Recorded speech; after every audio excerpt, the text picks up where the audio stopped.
I'm sorry, along with I forgive you, are two of the most powerful things that we can say.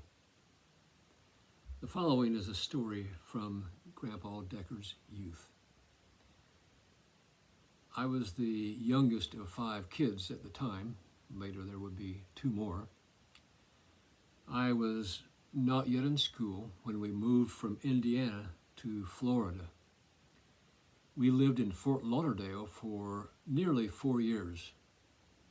My best friend, D, as in A, B, C, D, lived right behind us. He and I spent long hours every day playing in the vacant sand lot next to our house. Our moms could watch us from the back windows of their respective houses as we were making sand castles and digging moats around those castles. And then when we tired of that, we would get jars and go around and collect doodle bugs, or known as, well, ant lions, that we also called doodle bugs. You can look that up online, ant lions and doodle bugs. They're vicious little bugs, and very scary close up, but without a magnifying glass, they look harmless, and we used to let them play in the palms of our hands, and they kind of tickled. Well, those unfortunate doodle bugs that we did catch would live and die in a glass jar next to our beds. Sometimes we would just sit and talk. One day during our sit and talk session, Dee said, "Your mom has bad manners." Well, he might as well have punched me right in the face.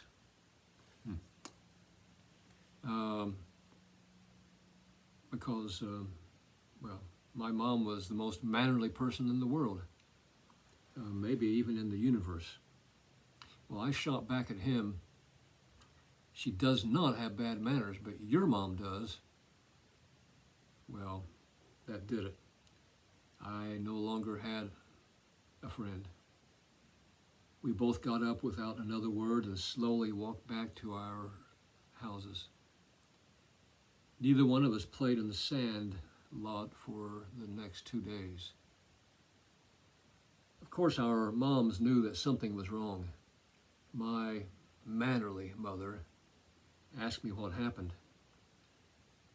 "Dee said that you had bad manners." My voice shook as I blubbered out my account of what happened. And then I told him that his mom was the one with bad manners. I ran to my bed and fell down on my face and cried my heart out. Well, not literally, of course. After my pillow was wet with tears, Mom came in and sat on the edge of the bed and said, "Tomorrow, I want you to go over and apologize to Mrs. Purdy." That was their last name. I raised my voice in objection, but Dee started it. Her response, "It's the Christian thing to do." That night I barely slept. The next day I didn't want to get up or eat breakfast. Mom wouldn't listen to reason. So out the back door I went. My legs felt heavy as I pointed my feet toward the Purdy house.